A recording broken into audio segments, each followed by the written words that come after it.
A little bit about Esri Canada. We've been in business since 1984, providing your GIS capabilities. We've got 16 offices across the country. We've got offices on the East Coast to certainly support you in all the things either related to GIS or to Cityworks. The big thing about Cityworks within Esri Canada is we've got 25 people dedicated to the implementation and the support of Cityworks across the country. We've got these people who all they do is work on the Cityworks projects. And then we have our technical support team that looks after the GIS side of the world and the Cityworks part of it. So if you've got any issues with Cityworks or any issues with the GIS part, then it's one phone number, you give us a call, and we put our team to work on solving your issues or problems. Some of the things of a benefit on the Cityworks side is we do have a Cityworks Online Canada offering. The data, everything is kept in Canada. It certainly reduces the pain and suffering that IT departments go through and sometimes having to support the systems. And it's a very cost-effective way to have Cityworks up and running and working with it online. If you prefer to have it on premise and you look after it yourself, the way a number of our customers have, then that's fine too. The key is you've got that ability to have it both sides. There are two key components, main tributaries, I guess, of Cityworks. One is the asset management side, which we're going to talk about today, but the other side is the permits, licensing, and land, PLL, we refer to it, and that's looking after all your building permits, either building a new home or putting an extension on it, all bylaw, code enforcement, business licenses, dog licenses, any of the kinds of licenses that you need. So just wanted to let you know that a number of our customers start out with PLL and they move to AMS, or they start out with AMS and they ultimately move to PLL, because now you're looking at having this holistic capability with one system looking after a lot of key business needs within the town. The nice thing about joining the Cityworks community is the fact that you've got over 70 customers in Canada. There's a number now in Nova Scotia and New Brunswick. What's nice about being part of this group is there's a forum that you've got access to. So if you had a question about something in your parks department or water department that you're trying to solve a business need, you put that question or need out on the forum and you get responses back. Could be someone from BC, Alberta, could be someone from Florida or Michigan. You now have that ability to talk to your peers, the people who do your job, and it's a widely used function within the Cityworks user community. A number of customers across the country, varying size from 6,500 in population up to over 1 million. In that sweet spot, a lot of places in Alberta around that 20 to 32, 35,000 in population. So you guys fit right into that place where Cityworks is really beneficial to what you have. And these are the people who you can rely on to come back and answer your questions.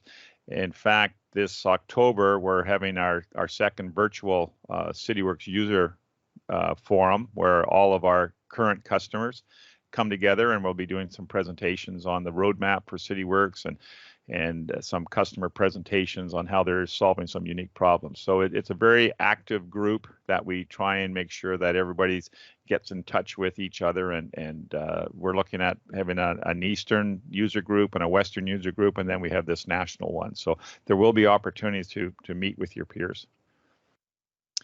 So some of the things that we talk about when we're looking at Cityworks, and it's you're collecting a lot of data, but we want to turn it into information. And I look at some of this information in a few ways. One is operational, which is that day-to-day, week-to-week, what work orders are coming up, what PM inspections, the things that Des is working on now. That ability to know who's got the bulk of the work, so I can level out my workload for the crews that I've got, the people that have special skills that can only do certain types of jobs. So that's that day-to-day work that you can manage. And then we talk about management information. And that's, as you go up the chain through management is, what are the things I have to be looking at? Are there work processes I need to change? We're not getting all of our preventive maintenance work done on time. So what's causing that to happen? Do I need to change how we're distributing the work amongst ourselves. So that's the kinds of things where you can start to change your maintenance programs and decision making. So that's that bigger information after 6 months of using it, after 5 years of using it. You've got a lot of data that you can turn into really useful information. And then we talk about some of the key performance indicators. Do you want to add something to an annual report every year to say, over the last 3 years, we're averaging 2,000 service requests a year. They're changing from, there used to be a lot of parks ones, but we've changed the way we do our operations, and our parks service requests have dropped drastically. How many water main repairs have we done? How many people have been affected by that water main repair? So there's a number of things that you can collect using Cityworks, and as we configure the system with you, we make sure you're collecting the information that allows you to report back, so you can be consistent year after year in reporting what you're doing in your annual reports or to council. The nice thing about Cityworks, and it brought up today, is getting all of your information into one place, and that's your GIS. Whether it's a building, a park, a water line, whatever it is, all that information sits in one place. So you've got one place and one inventory to look after. You're not looking at Excel spreadsheets or Word documents or a Access database plus your GIS. If you look at some other maintenance management systems, they're going to ask you to replicate your inventory into their system. And now you're managing 2 inventories. And then which one is the correct one? And how often is the one that's residing inside your maintenance management system? And when do you update that with new assets? Because as soon as you put an asset into your ArcGIS, that asset is immediately available to write a work order against for an inspection or anything that has to be done. So any type of asset, be it lineal, points. What's interesting is a lot of people don't maybe appreciate or understand, you can put non-spatial related assets in. So your fleet, so you can manage all their trucks and that, your buildings and all the key components inside the building, all of that can be stored inside the GIS. So again, you're in one place for all of your asset information. There's the main components of Cityworks on the AMS side is the service request. So we have a public-facing portal that you can submit a request. That automatically creates a service request in Cityworks, so you can go out and do some inspections to see what work needs to be done, and making sure you collect the right information so when the person goes out to do the investigation, they know what they're looking for and what to expect when they get there. That then could turn into a work order. So from a service request, you can create a work order to have a crew come out and fix that leaky hydrant, or to paint over the graffiti that was on a picnic shelter. So whatever the work, it needs to be done. And then, of course, you get the work that's required on a regular basis. So if you've got a sports field that has got an irrigation system, you want to set it up in the springtime so it's ready for the summer, and then you want to blow it all out and winterize it and get prepared for the winter. So all the types of work order, plan, reactive, and PM, are all managed through the work order system. And then inspections, there's 2 kinds of inspection. One inspection is something where I'll say you're doing something, you bring a vehicle in for its 8,000 kilometer check, and you've got the 22-point things you're doing. You're checking the brakes, you're up changing oil filters and that. So you're actually working on the asset. Some of the inspections turn into condition scores, and that's something that Suzanne mentioned, is can we have a condition of this asset, and we can start to see which assets are failing faster and start to say, okay, show me all the assets of this type that have a condition score of less than 40. 40 is that magic number that you've said. If it starts to get around 40, we need to start looking at replacing it. So that can be done on an annual basis. So think of your inspections as doing work, you're inspecting a vehicle, inspecting playground equipment, or you're doing a condition rating on something like a hydrant. So your inspections manage all of that for you. The user experience, you can be sitting at your desk using it. You can use it on a tablet or a smartphone out in the field. You can work in a connected and disconnected mode. So you can take the work into the field and make sure it's all done. So you're only entering data once. Different types of reporting methods. Everybody has an inbox. So a foreman might have an inbox that says, here's all the work that I've been assigned and my crew's been assigned. If I'm a supervisor, I can look at all my different crews.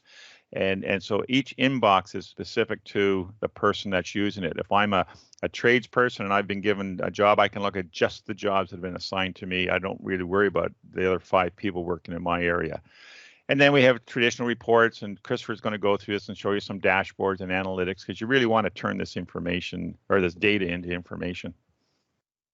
And these are just some samples, and Chris will go through them and what you can do. Anything that you want to report on, we make sure that you're collecting it so you can. And some of the dashboards and interactive things that it's showing that it's live data that you can go in and dive in and find a work order if you're a manager looking for something. Some of the value-added things we have, I talked about our public service request portal. We have a link to Outlook Scheduler, so you can start to see if someone's kept their Outlook schedule up to date, and you see that they're on vacation on Thursday and Friday, you know you can't assign work to them then. So there's a number of things that we can talk about as we go down the road as to what are the things that we can add, the value add of what Esri Canada has put on top of the Cityworks application. So with that, are there any questions? Because then we can get into the demo with Christopher. Okay. Go ahead, Christopher, you can take over. All right, Bill, thanks. Let's share out the screen here.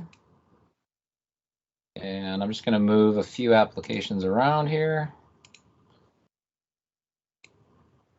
Okay, thanks, everybody. We're going to try to keep this fun today a little bit as well.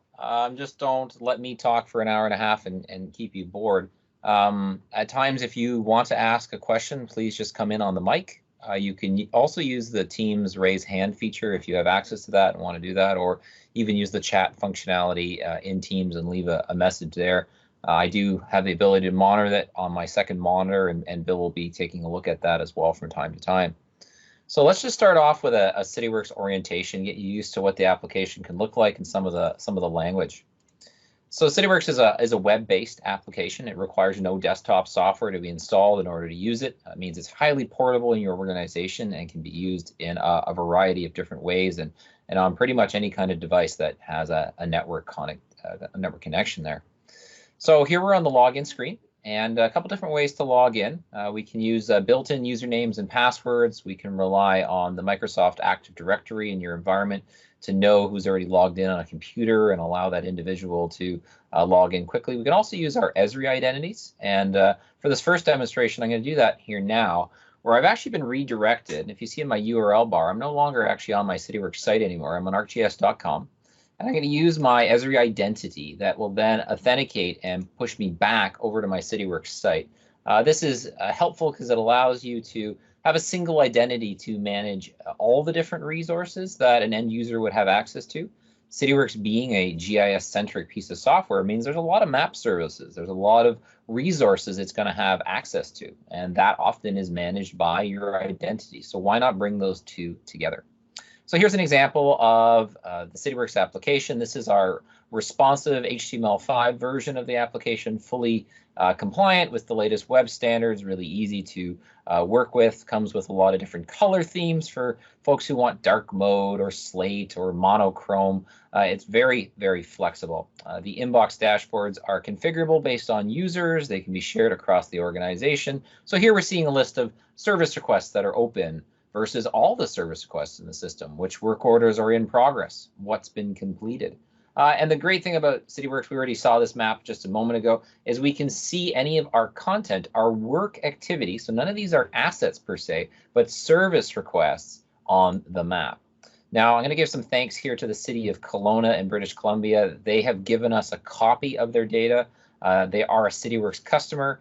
And they've kindly allowed us to use it for demonstration purposes. So that's the geography we're going to be in today. But remember, as Bill said, the solution scales to any size municipality. We also can embed content in inboxes, so there might be other pages that you'd like to bring in here. We've got Environment Canada's weather website, as well as a Twitter feed. You could bring in your own corporate website as well. Lots of different options to make inboxes interactive and bring a lot of resources to the fingertips of a user. And so the basic layout of the application is over here. I have a stacked vertical toolbar on the left with icons that can be expanded to find all the different ways that I can navigate based on my permission in the system. I'll have access to other different applications. I'll be able to see the activities that I've recently opened up. Create new ones. There's an iconography in Cityworks. These icons are commonly used, and just to quickly debunk what these are. So a little person with a hard hat is a service request. So again, that's that intake of the problem. A wrench, a work order is that accumulation of the work, tracking its progress that we have. A magnifying glass with a check, or often a checklist on a clipboard. We have our inspections.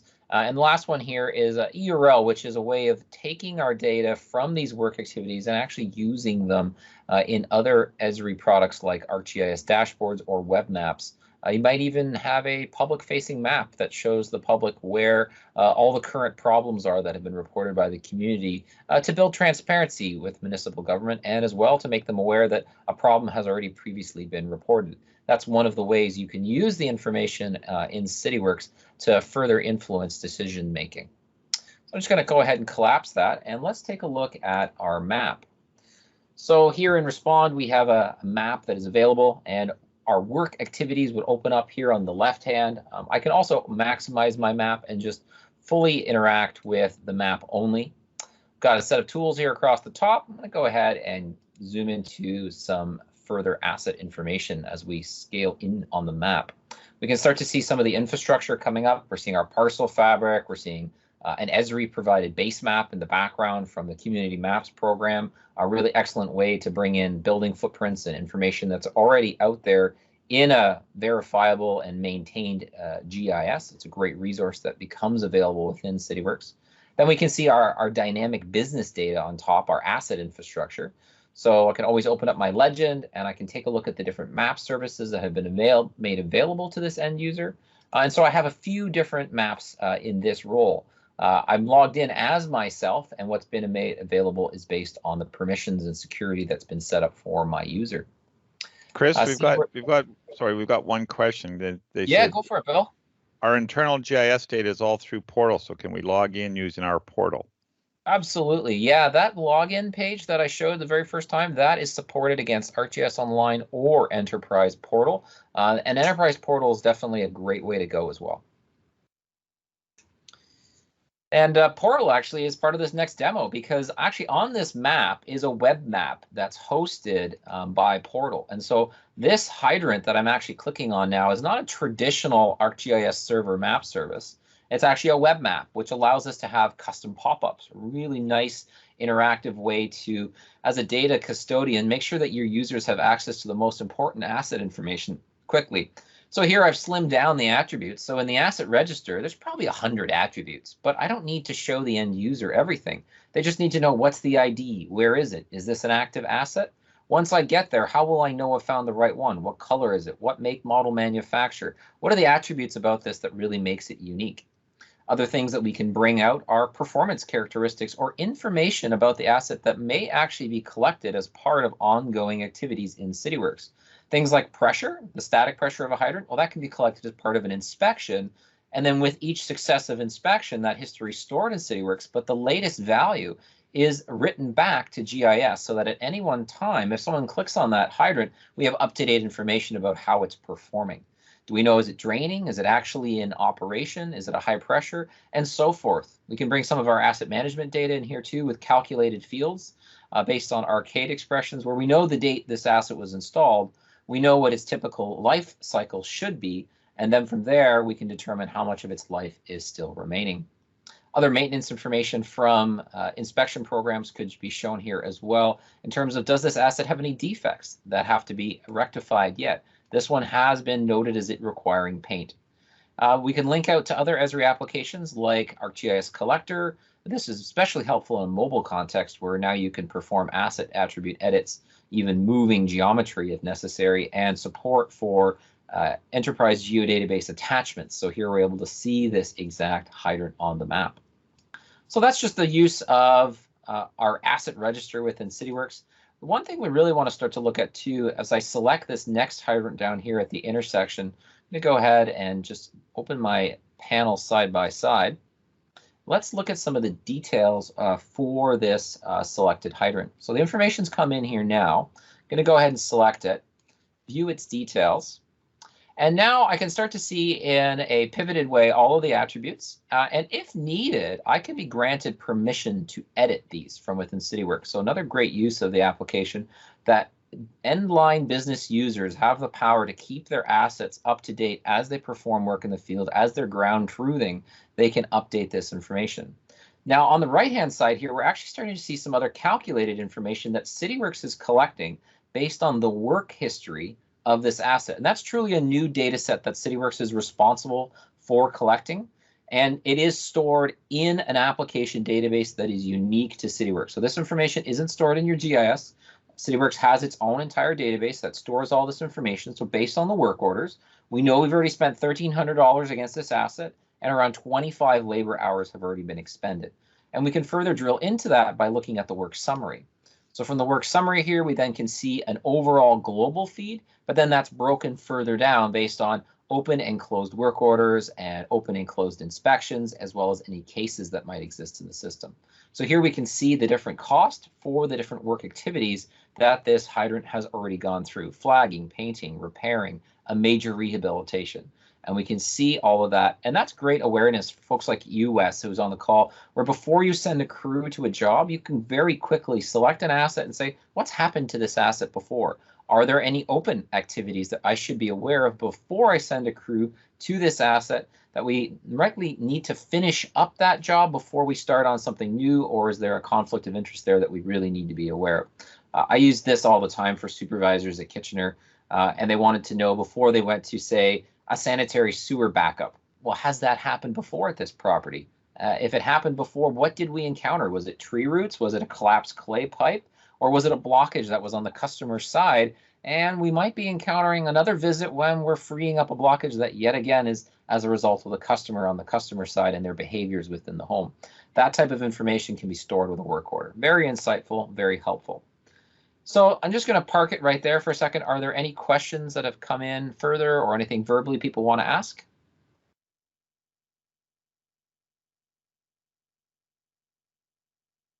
Okay, hearing none, I'm going to carry on. Is there like a way you can just look up like an asset ID? So say you had like is there a way you can just look up and it would like kind of bring you to that, I guess?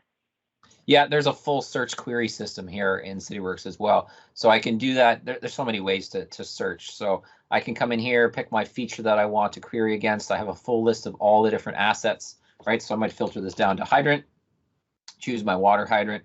From my hydrant, I can choose my asset ID. Oh, sorry, let me click on that again. And then from there, I'm just going to type in the actual, what does it equal? And then I'm going to put in my ID of the actual hydrant ID number. So I don't have one here, memorized, but I'm going to put that ID number in. And if it found any results, it would show them over here. And then from there, I could use the actions that are available to create work orders, create inspections, view that asset on the map, and zoom to that location. So that is a very normal and supported work process. Thank you. Yeah, no problem. That's Kim, right? Yep, that's right. Okay, thanks. Awesome. Chris, I also see down there that you have the option to save a query. So I assume then that you could probably set up some pre-described queries that you would do frequently as well. Absolutely, Josh. Yeah, so here's one that I've already done where I want to find all of my hydrants that need paint. Right, so as part of the deficiencies that were collected on the inspection program, I am then able to run a query against that information later on. And then the other major reason we have these queries is they are what drive our dashboards. So a query has to be built before a dashboard can be created, because obviously we want some results to look at. And so we use these forms to create those queries, save them, share them. That's a really great feature in here. Once I've got this query built, I can share it out to other individuals, an entire group in the organization, or just send it out to everybody. Let's just share it globally. Really good, powerful ways of not having to reinvent the wheel. All right, so that was great dialogue. Thanks, guys. We're going to go ahead and move into our first scenario, which is a look at a reactive maintenance scenario. For this, we're going to look at a water leak that has occurred in the community. And we're actually going to start this from a public-facing service request portal. So I'm going to play multiple different roles in this scenario. Right now, I'm a member of the public. I'm coming to this service request portal. Just for context, this could be embedded and made to look like it's completely part of your corporate website, and it would be completely slipstreamed. Users wouldn't really even know in any way, shape, or form that they're even interacting with Cityworks. So from here, I can choose to search the list of service request templates, choose from common ones. This is a great feature. Every 6 months, the site will look at what's the most common. It'll look at the past 6 months to see what are the most common problem types, so that, you know, as winter comes around and people are complaining about plowing or sidewalk clearing issues, we're going to start to see that pop up. And as we move into the spring and summer months, we're going to see some of those issues that are more common to the summer months pop up. So it really allows an end user to quickly navigate the site. Questions are asked of the caller to clarify what exactly is going on. The portal is trying to answer these 5 W's that we're all used to: where, why, where, when, what, who. And so I'm going to say, where is there running water? Yes, no, yeah, there is running water. Where is it located? Well, it's on the road. So I answer those questions. That's done. A lot of smart form going on here. I can click on the map to drop a pin if I need to really accurately put down where my location is. Say it's in a park. Right now, I'm actually just going to provide the address of where I live, so a bit of a fictitious resident here. So using our Esri geocoding, we're able to quickly find that location. We have our XY coordinate. So we could further clarify where: south side on the curb lane. So we've provided some information about where and what's wrong. Let's keep going. Any other additional details? Been leaking on the road since 5 a.m. We can add a photo. So if I come in here, I can attach an attachment. If I had my mobile device up, I could easily just come in here and choose an image that is from my camera as well. So I have that ability. So I just attached a generic image here that I was able to use.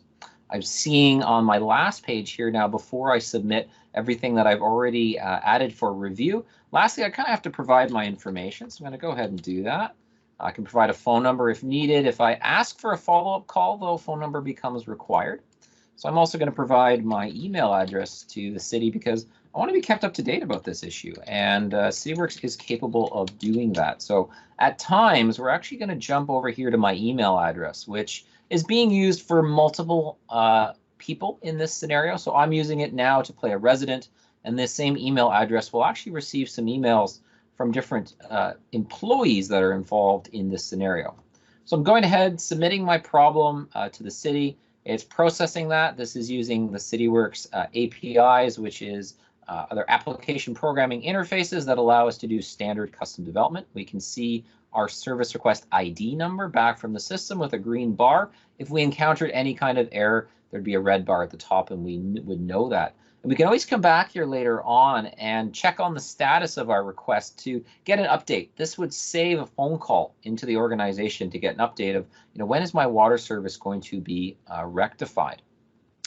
So that's our service request. You can see we've gotten a little dot up here. Things have already kicked off in the background. So here, as the resident, I've actually received an email now to inform me that the city has received my request, what time, who has entered it, and who from the city is going to be responding to it. So Chester, our utilities supervisor, and there's some great contact information here if that person needs further information. Now that service request being entered in the system has also actually notified the supervisor, Chester, who we're going to be playing next in this scenario, that a new service request has come in. And so this has been sent to Chester's inbox to make him aware that a new problem has come in, and we're likely going to have to respond to this emergency.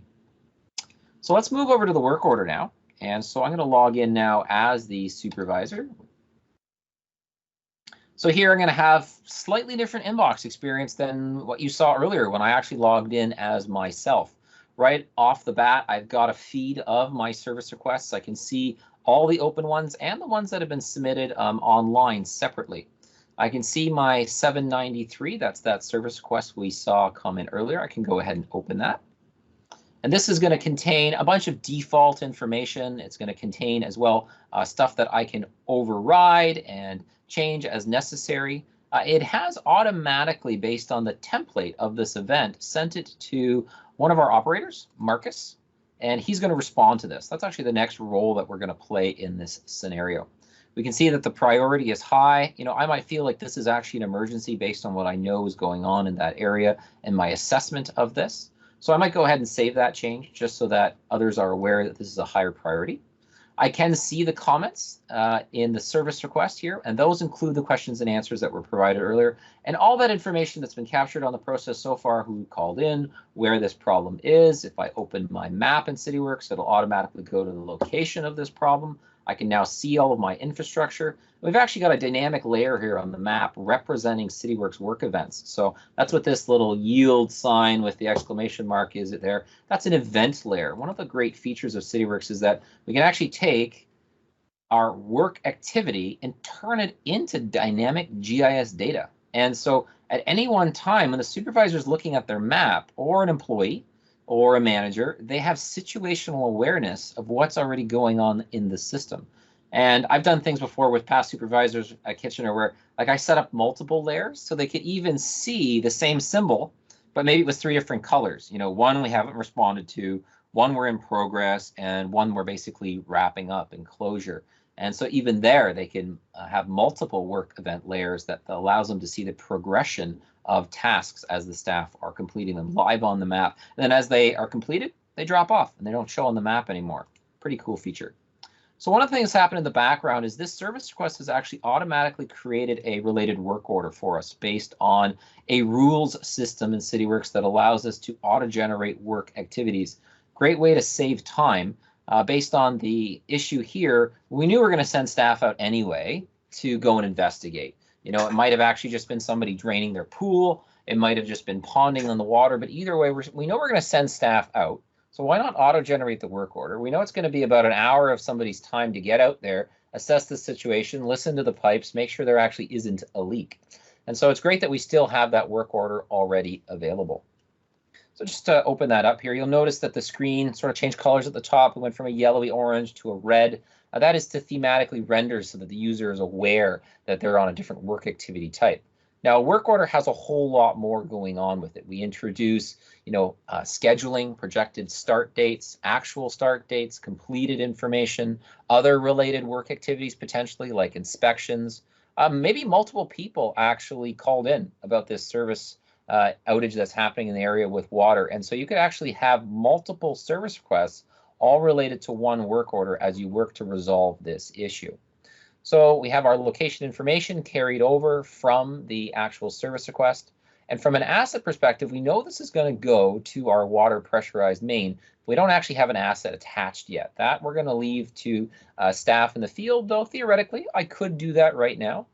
From my map tools, I could come in here, find my pressurized main, make that layer selectable, and then select that asset and attach it if so needed. Of course, I've skipped it over. Here's our water main layer. We can see it's the blue line. Go ahead and select this asset. And that will bring up the asset for addition to this work order if I so needed it to. That's just one way of interacting with the system. So what I've done in the background here as well, I've already actually synchronized my mobile device because we're actually going to take the scenario now out into the field and we're going to react to this as a field crew member. So remember I had Marcus logged in there earlier. I'm going to go ahead and bring up my air server. That's gone stale here. One moment. Just have to bring up my iPad. From a mobile perspective, Cityworks supports both iOS and Android devices. So the mobile app works on both of those form factors. It doesn't work on like a Windows laptop or a Windows-based tablet, but I have deployed solutions to staff without using the native mobile app before, whereby I just use Windows laptops and tablets and provide them this responsive user interface, which is actually designed and works well on mobile devices. Just one second here. I'm having a little bit of trouble with my screen share. Let me just restart my service.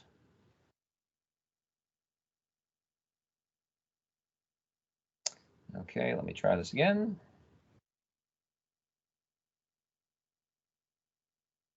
Of course, I tested it before. Here we go. Great. Okay. I'm going to go full screen on this. This is, again, that native app. I have an inbox here as well. So I'm logged in now as Marcus, our field water utility operator. I have this inbox to show me all the different work activities that are going on. So here we can actually see that work order. 1676 Lambert Ave. I also have a backlog of other work that I'm supposed to be getting around to, like annual hydrant inspections, catch basin inspections, painting, doing those defect resolutions, those planned maintenance, those preventative maintenance tasks. Those are assigned to me, as well as other things like service requests that I have to go out and investigate, or inspections that are assigned to me that I need to complete. There is also a map, of course. It's a centric way of working with Cityworks. If we come to our map, we can see the different work activity layers shown on top. And I can turn these on or off as I need to reduce the complexity. So let's go ahead and turn off some of these other layers. Done. Perfect. And so I can see and click on these different work activities and see what they are. But I'm going to go back to my inbox now and find that water main repair that I was working on.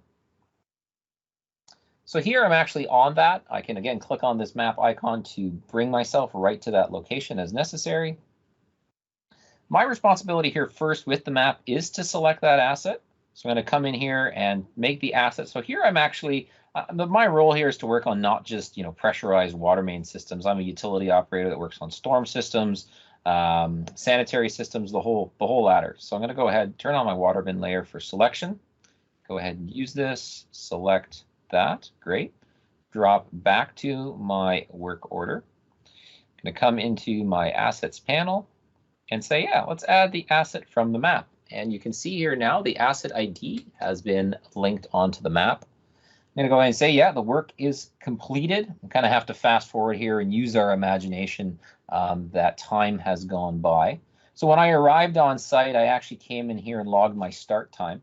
And so say we're actually now finished the job. So we'll actually come in here and log our finish time. But I'm going to go ahead and actually stretch this out by several hours because we were here for many hours, 5 hours in total to fix this water main break. I can see my address information, all that stuff from the service request has carried through. I've also got detailed instructions of what I'm supposed to do. So if you have a standard operating procedure you want staff to follow, embed it in the work order, provide it right to them in the field. That might actually also be available as an attachment on the templates. If I come down here to my attachments area, I've actually got a standard operating procedure that's available as a Word doc or a PDF, and then you'd be able to open that, and whatever software on the device that can open that device will go ahead and open up that Word file or PDF, what have you.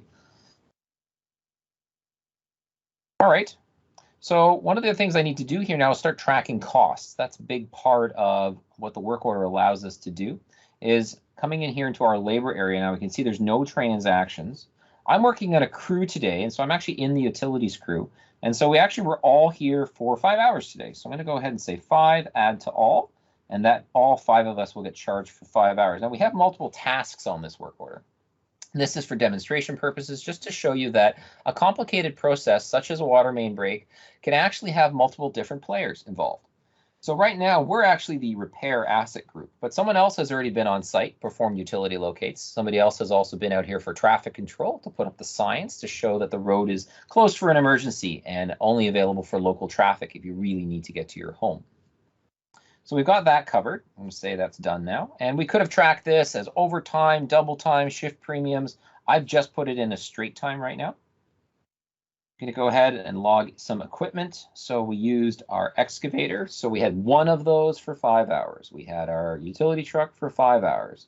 And we had our vac truck here for 5 hours as well for that precision digging right at the end.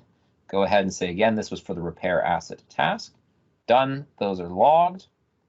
And last but not least, we can actually track material consumption. So what we actually used to repair this. So Cityworks has a very powerful materials handling system in it called storeroom.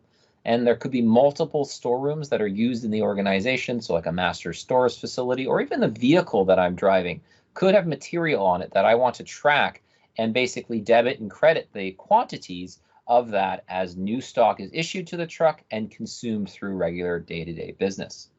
So I'm going to go ahead in here, say we used one coupling to fix this. We used 10 loads of gravel and 1 load of sand. And again, that was for our repair asset task. And so we don't see any of the costs here. That's going to be shown to us back in the office. So overall, we've done quite a bit here. Now I am going to cheat and do one thing right now and actually complete all of these tasks. It's a requirement later in the process that if I don't have all the tasks completed, I can't close my work order. I really want to show you the full process. So I'm going to do a little bit of a cheat here and just finish them all. Normally, we would have different users logging in from their devices, of course, all these different groups completing their own tasks. Now, KPIs, we can track stuff like that. We've got our water main repair report here with our failure mode, our failure cause, and our failure remedy, because we want to track why are these happening. So we can say this was due to internal corrosion in the pipe. It was due to an actual corrosion issue with the material. And what did we do to fix it? We have a list of different items. And this is one of the things we do with configuration with our customers, is to figure out what kind of stuff do they want to track? What do they want to report on? How do we include this in the process? When did the problem happen? Well, it happened today. How long was the water off for? Well, the water was off for 260 minutes. And how many households were affected? So we went around, and based on the valve isolation that we had to do, we hung door hangers on everybody's house to let them know. We had 15 houses that were out of water for that maintenance window to repair that pipe. So we've captured all that. That's great. The last thing I could do as well is I could actually attach a photo. So just using my device, I have a forward-facing camera here. This is just my keyboard, but again, imagine it's looking down into a pit, and we're going to use that photo, attach away. Whatever information we would want to capture about our job site, we can do that. So last but not least, I'm going to say we're complete. We're done. This work is good. Now it's my responsibility to synchronize this back in. You can actually see up here the status has changed. Earlier this said initiated, and now it says supervisor review. So I'm going to go ahead and synchronize my changes back into the office. This makes it available to folks like Chester, my supervisor, any other type of planning staff. I've done a lot of talking while this is synchronizing. Are there any questions?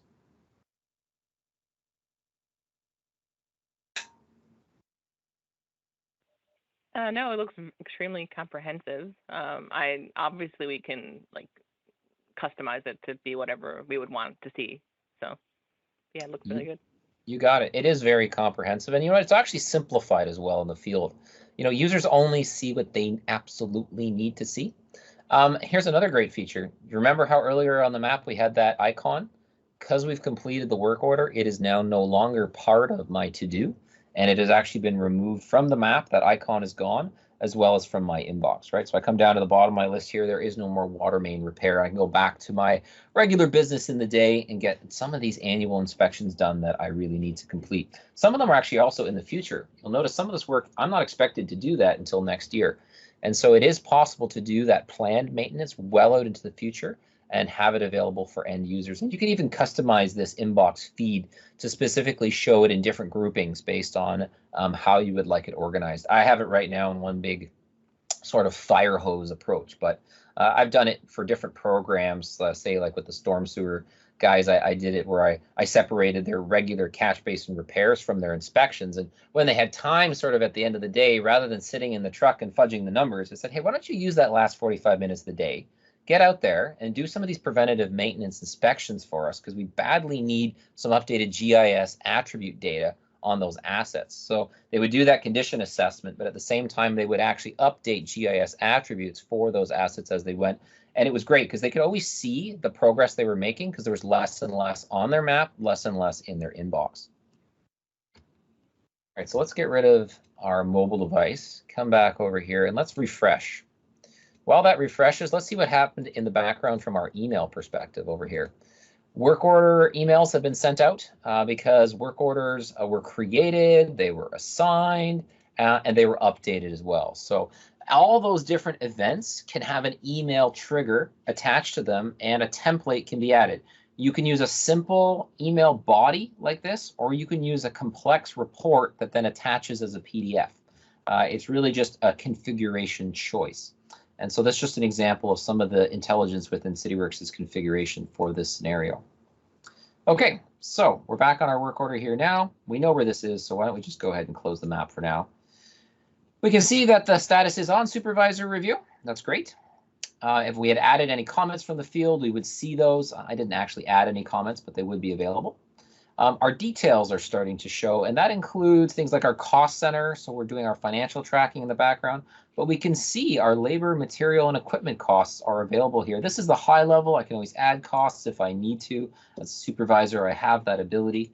If I wanted to take a look at those detailed costs before I approve this, I'm going to come in here to the cost summary, and what a really powerful function now is I can actually compare the baseline, what we as an organization expect this event to cost. We have our estimated labor, equipment, and material. And so we can actually see that in an absolute and a percentage difference up here in the top grid. And so we can actually see we're spending quite a lot less.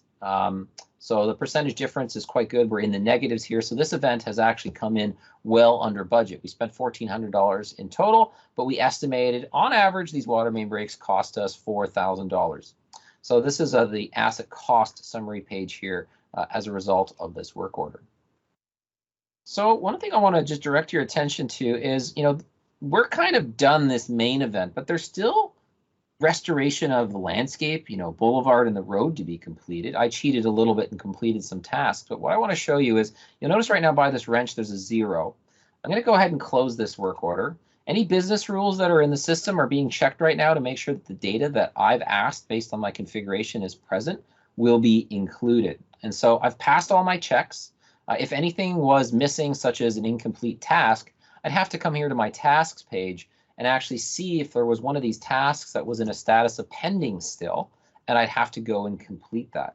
What is nice is there's distinct data for each of these tasks, so we would likely see different start and finish dates for each and every one of these, and that would be one way of tracking the progression of this event. Let's go back out to our work order. Our process in the background only runs every minute or two, so we're going to see this number increase in a moment. One thing I do want to show you is that asset is now attached. If we go in here and select that asset and view its details, we're now going to be able to come to the details page and see from a work summary perspective, our work order is present there. So that's that 14440. And as more work orders and inspections get added to this asset over time, we're going to see greater and greater asset history. And so that in the future, if we get another main break repair on the same asset again, we're now starting to think maybe this could be put to a dashboard. Maybe we should be looking at all water mains that have had more than 3 breaks in a year. That information probably should be coming out into our capital planning process so that we identify this as a potential candidate for, say, relining or for outright street reconstruction because it's failing too much and the asset is nearing the end of its life cycle. So let's jump back to our work order. I'm going to do that by going to my recent list and looking at my work order.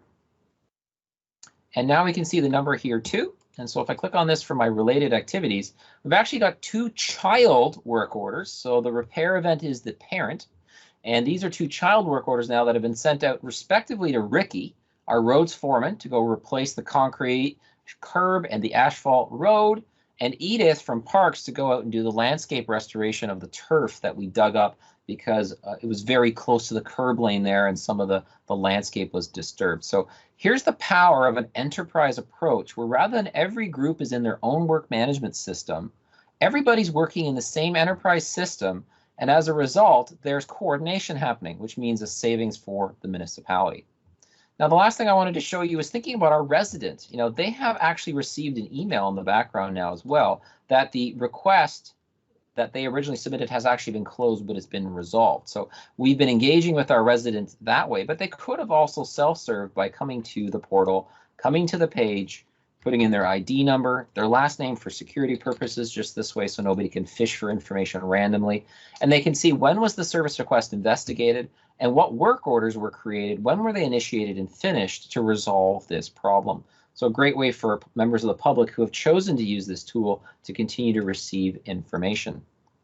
So that was a mouthful. That was our entire end-to-end, cradle-to-grave, reactive maintenance scenario. Are there any questions for me? I know you're saying that it can also look up non-spatial data. Does the non-spatial have to be stored in like a different database than say we had points layer of like water mains, for example, but then we also had some water mains that were non-spatial for some reason? Would they have to be stored in the same points sort of file, or we'll be able to look at 2 separate sort of like a non-spatial database as well? Or no, you would store that right inside your GIS actually as just a plain old table, and then that would actually be accessible to Cityworks through the services that it accesses from your GIS. Okay. So if you had all those, you could search against them. You could add them to work orders. You could add them to inspections. You could view their work history over time. In fact, the non-spatial assets, as Bill went over in the PowerPoint presentation, is actually how we generally suggest organizations model their buildings.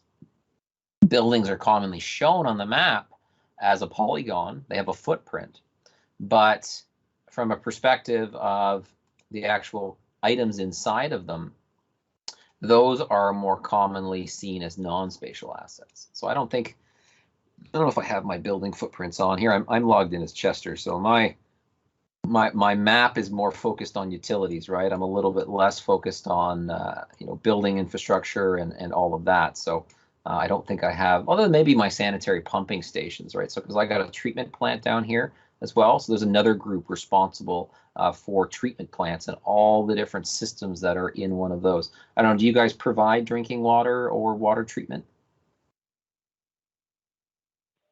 Yes. Yeah, we do. Yeah. We got. All right.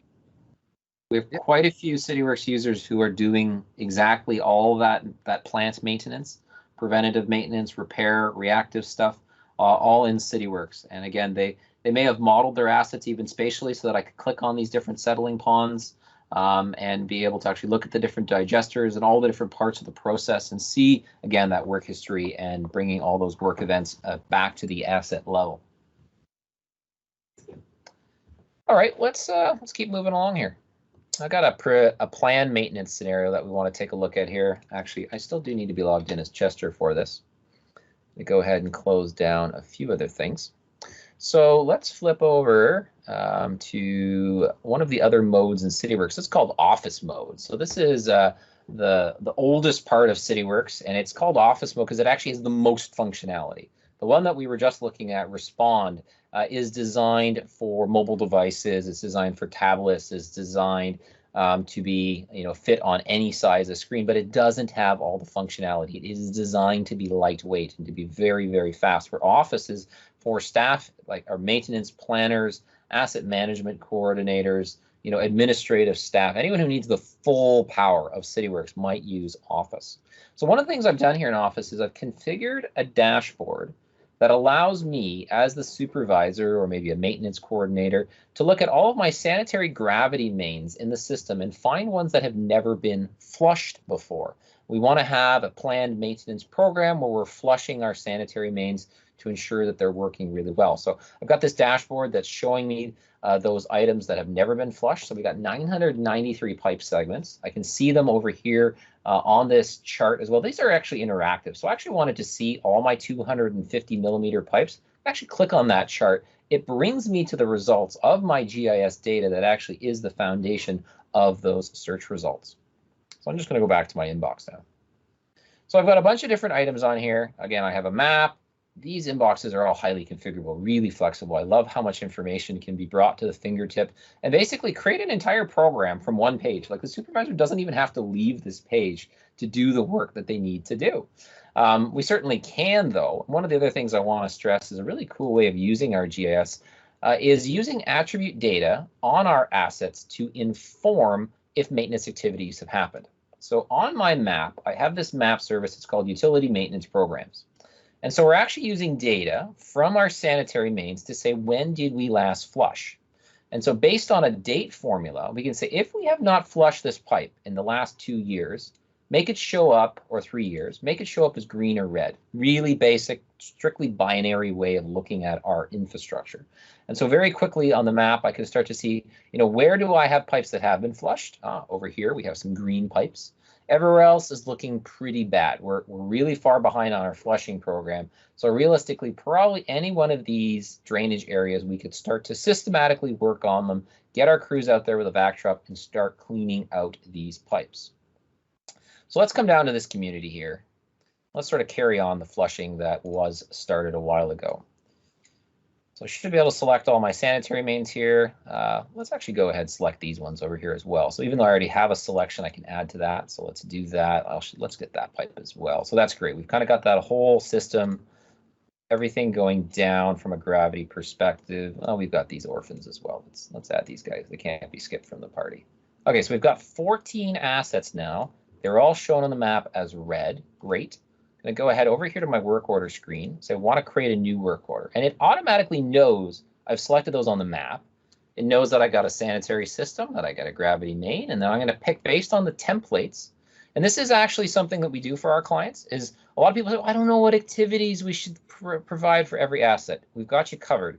We have a standard template inventory of over 1,000 work events for all the different asset types that we can load into the site for you. You can basically choose from them like a Chinese food menu. You know, I want a 237 and I want a 35. You choose from that and you get those activities into the system, and then you have a jumpstart way of using Cityworks. So I'm going to choose my mainline reflushing, create this work order.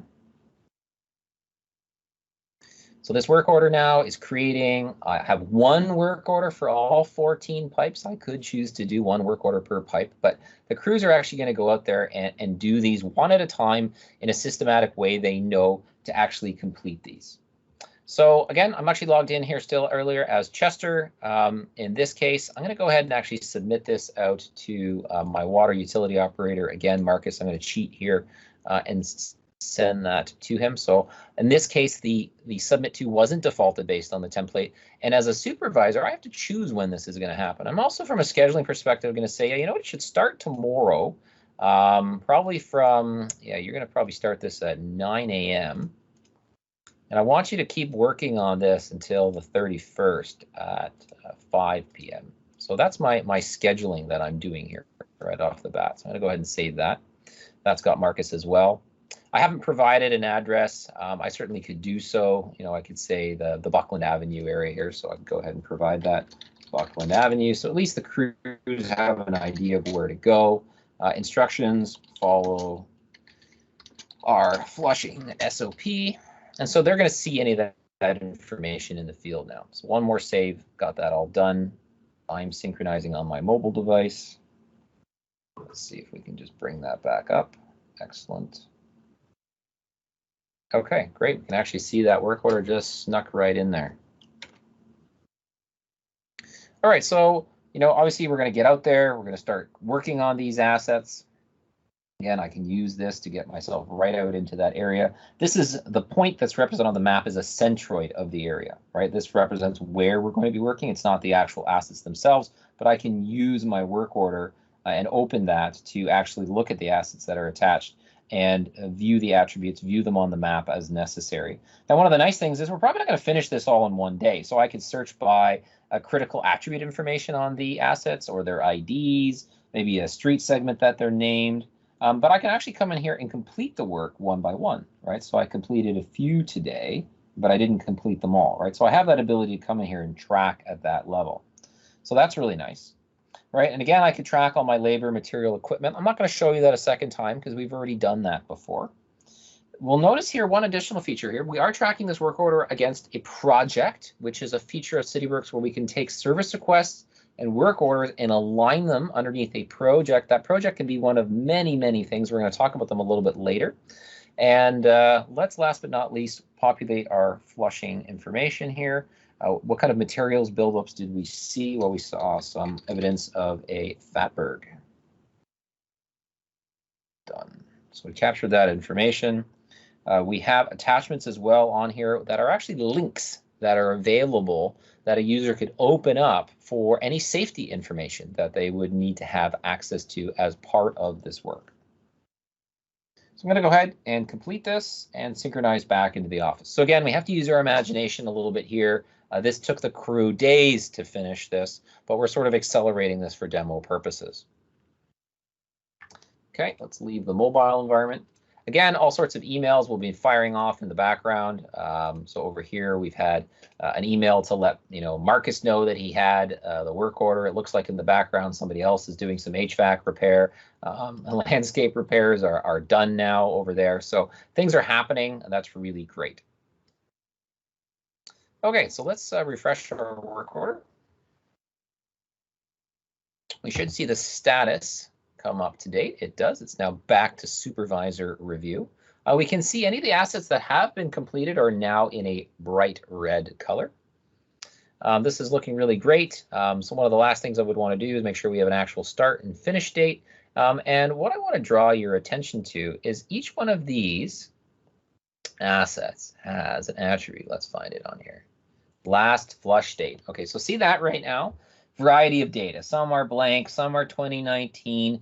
Cityworks has the ability to be configured to send an automatic update to your GIS at the conclusion of a work activity. So let's close this work order now. And then also let's come back to the map in a minute. Remember, these pipes were all red. So let's go ahead. We're going to close this work activity. It's going to take our actual finish date from the work order, August 26, 2021. Okay. Boom, boom, boom, boom, boom, boom, boom. We can see they've all updated now. Okay. Date stamp.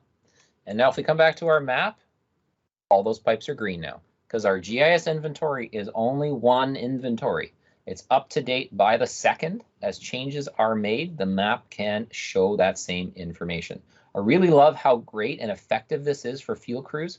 I myself have implemented this for staff, and they were so appreciative of being able to see in such a simple and straightforward way, what have I done? What do I need to do? This eliminates paper maps, ugly highlighters, things getting lost, and it's all in one digital system now that we can keep a track on this.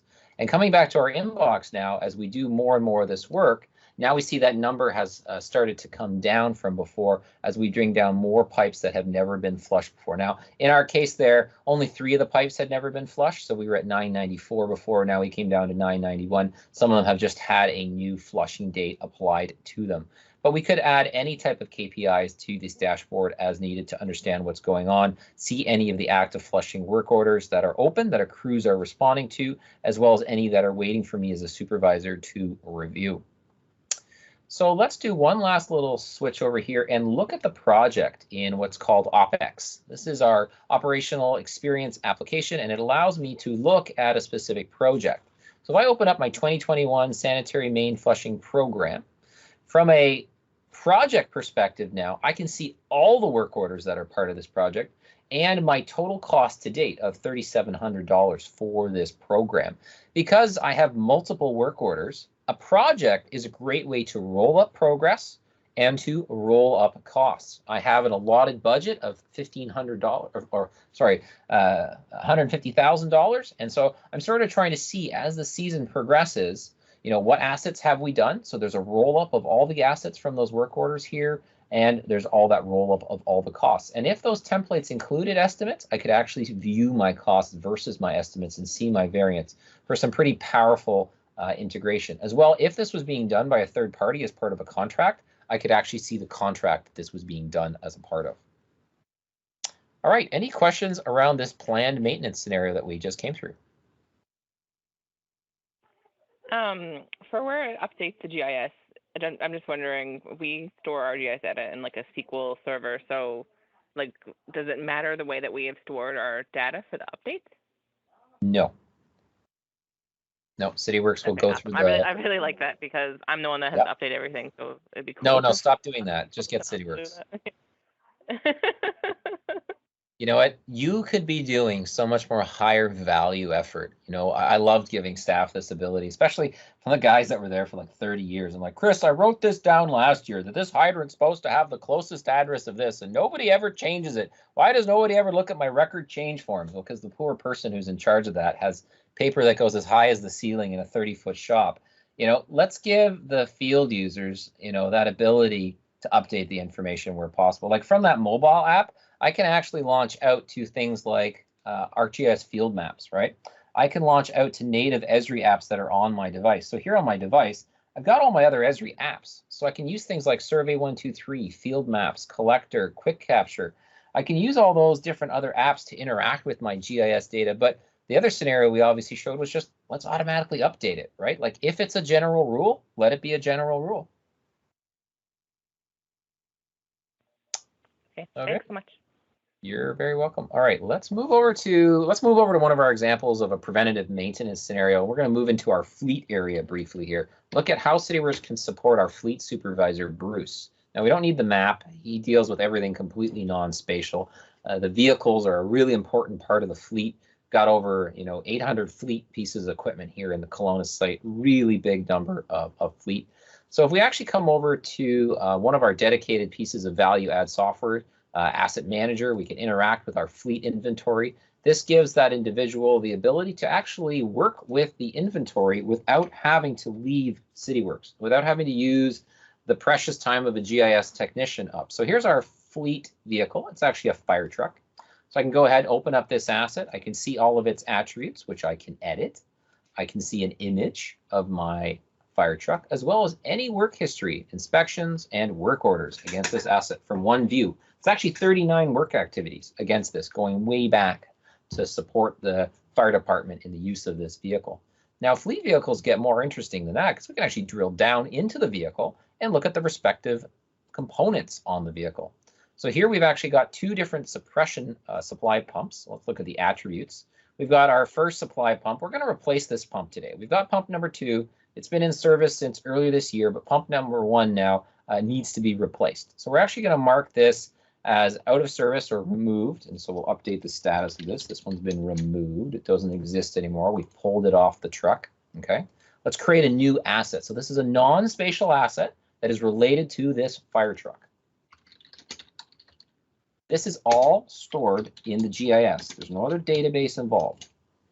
All right, so here we have, a domain on here where we can put all sorts of different things. Unfortunately, this one's not sorted alphabetically, so it's a bit of a pain in the butt. All right, so we put all this information in. So we're going to say this is in service. Create date is today. The installation date was today. The warranty is 1 year, so that would be out by a year. So let's go ahead, 2022, August 26th. All right, create my asset. Go. Okay, so I've got my asset in there. Now let's do our preventative maintenance on this. So I actually want to be able to select this asset. I'm going to do that. Let's go to the wrench. We can choose from the available work order template, monthly pump maintenance. Yes, open it up in Cityworks. And let's go and take a look at this work order I've just generated. So we've left our asset management capability where we can deal with asset infrastructure and all those informations. We have our asset attached here. Here's our new component ID with an automatically generated ID by Asset Manager. And what we actually want to do is narrow it on the cycle. We want this activity based on what the manufacturer wants to repeat every 1 month. So right now you're going to notice here in the related work activities panel, I have no related work activities. I'm going to say I want this work order to happen every 1 month. Well, from what date? When we think we're going to do the work or when we actually finished it? Let's do it from when we think we're going to do the work. We want this to happen every single month, bar none, even if the folks in the fire department are a little slow to get the pumper truck over to us. Let's say that this first one in the in this actual stem of work orders is in progress. Because we're going to do that first little onboarding maintenance there. All right, I saved that. It's already created the next work order in our cycle. This would then become available to us on a dashboard. We can view that. And we can see that is a month out. And it's actually pretty intelligent. It can even know when weekends are. It can say, yeah, we don't do those types of cyclical activities in these months. The template can actually have rules on it to say we only do this work at certain times. So that is one preventative maintenance scenario whereby we can have for this fire pumper a monthly work order created so that the truck is brought in. We service the pump and we make sure we maintain the asset. Question, Bill? No, I was just going to say that's sort of the benefit of having your information in the ArcGIS and Cityworks being built directly on top. As soon as that asset was put into the GIS, it's now immediately available to create a work order, unlike other systems where you're going to have to replicate that into the other system's asset inventory. And now, again, that's your 2 inventories. And when would you be able to do that? We've got one more demo to show here how Cityworks can actually use reading values from an asset from, like, say, an odometer, a fuel system, to know based on kilometers or engine hours. We have rules set up for this asset so that basically as it goes up in readings, we have our first reading of 245 hours of runtime on this Caterpillar grader that's used for shoulder grading in the roads department. And so right now we're going to actually start to add some more readings to this. And based on what happens here, Cityworks is evaluating the rules that say every 500 hours we need to service this grader. And so what's happened is we've surpassed that 500 interval and it's auto-generated a work order for us. So we see the work order ID and I can open that work order if needed to. So we're going to fast forward in the future here now and imagine this vehicle just keeps getting used. You know, we're seeing more and more usage of the vehicle downtime. We've actually now passed another interval, 500, another 500 kilometers.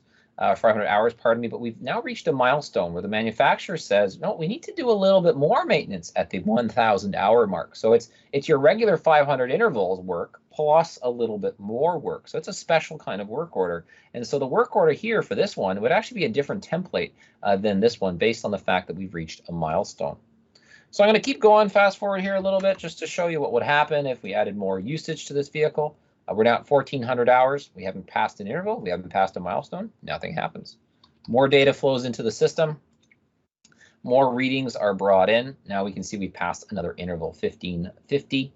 We've passed that interval, another work order generated, and so forth and so forth. So this will be just the last one that I put in here, just to show you again, nothing's happened. We haven't passed an interval. So this type of reading system can be used for anything really. Fleet vehicles, SCADA systems, pumps, building automation systems, for units that are measuring the amount of airflow, voltage, temperature, because there's also thresholding. Asset readings can have a threshold where, say, if a value comes in above or below a certain threshold, then we automatically create a work order for a staff member to go out and investigate. Any questions about these preventative maintenance scenarios that I've done from a fleet perspective for our supervisor, Bruce, here? I have a question. If you schedule a preventative maintenance task to happen in 3 months' time, is there a series of emails that gets distributed to say the due date is coming? Like an email every month or so? Or like, say, like 3 days before it's due, like just a reminder email? No, there isn't. But what we do have is an integration to Outlook. And so it'll actually add that same appointment to your Outlook calendar. Okay. And the inbox that we have here, you could have a dedicated dashboard just for work that is coming up. So this user could have a variety of different dashboards. One of those could be just used for maintenance that's coming up. And so you could just see the work that's planned on coming up. So here's one of our maintenance dashboard examples where we have some key indicators across the top. We've got some charts. And you could have just a list of saying what work is happening in a month, what work's happening in 3 months, and you could see those as independent lists and interact with them appropriately. Most of the end users probably wouldn't want to see what's going to happen in 3 months, but the maintenance planner might want to.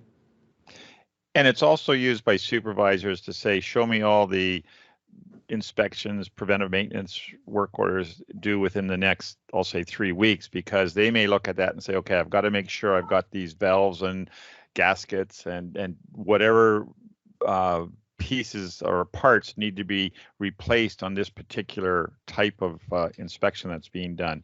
So it's as opposed to a reminder email that the supervisor's constantly looking at, what's coming up. And that's when I was talked earlier about this operational information, that day-to-day, week-to-week stuff. They have an inbox with a dedicated panel based on how he or she wants to manage their scheduling of work and ordering of parts for special jobs that are coming up. Thanks, Bill. That was the end of that scenario. We got 10 minutes left. I was just going to do 5 minutes on different reporting methods, looking at some more dashboards here. We're back logged in as Chester, looking at our hydrant maintenance program. So here's an example of where we're keeping tabs on all of the inspections that have come in for our annual hydrant program. And we're actually seeing data over time of the average condition of those hydrants aggregated up to a monthly level. So just as a way for us as a supervisor to see how that information is coming back in from the field as crews are finishing those hydrant inspections. That condition score is available right here, and that's an indexed value between 0 and 100. You can kind of choose whether you like 100 to be good or 100 to be bad. That's your choice. But basically here we're able to start to see that actual information coming in from these inspections. So if I just really briefly open one of these, we didn't spend a lot of time looking at inspections today, but inspections can be very complex, but also very simple. And they allow an end user to go through a lead process where they have to answer a bunch of different questions. We call them observations. And you can organize them basically in one of two ways. One where you see one question at a time, or you can see all questions at once and answer them as necessary. And so this actually scales really nicely down to that mobile device where crews can be assigned inspections to go out, conduct all that work, collect all that information, and as deficiencies are brought in, we can then be made aware of them. So that's actually where I wanted to go next, would be to look at our hydrant inspection program. So we've actually got a dedicated dashboard just for that, to take a look at our inspections, which ones are incomplete, which ones do we have as repair work orders coming out of that, how many of our actual inspections are, running right now. We have 107 that are initiated that we haven't done yet, and we've closed off 20. And again, these are interactive. I can click on these parts of the pie chart and see those records. What work orders do we have for repairs? Where are they located on a map? So I'm actually able to see those. How many have we already closed? How many are incomplete? How many have actually resulted in conditions that are so poor that I need to have a dedicated indicator to let me know? So these are some of the ways that we can take the information out of the system while still obviously being in the system, but make it available to decision makers for actual action. One last little one let's look at crew workload. All right, so as my supervisor, as a supervisor here, I want to make sure I've got work equalized between my staff. So here's just one quick way of saying, all right, between Josh, Marcus, and Hector, how do we have our workload distributed? Who's got how much? And are they really equalized, and they have equal opportunity as part of what they need to be doing as employees to maintain current? And how is that potentially affecting how much we're actually completing? When we're a little bit more equalized, are we completing more per month? So keeping that available on a chart. And one little other opportunity I will mention here is we can embed anything in these Respond dashboards. So here I'm actually going to show you an ArcGIS dashboard embedded right inside of Cityworks. And so this is actually looking at work orders that are marked as past due and need to be completed. And these are available in an ArcGIS dashboard, which has a little bit more functionality than, say, the Cityworks one strictly, because it's just such a mature product. And so I can actually interact with these. I have a link that opens them back up into Cityworks again. And I can use the filters along the top here to look specifically at different time ranges and filter that down, look at different work activities, look at it by status, by month, by who it's submitted to, or even by the priority.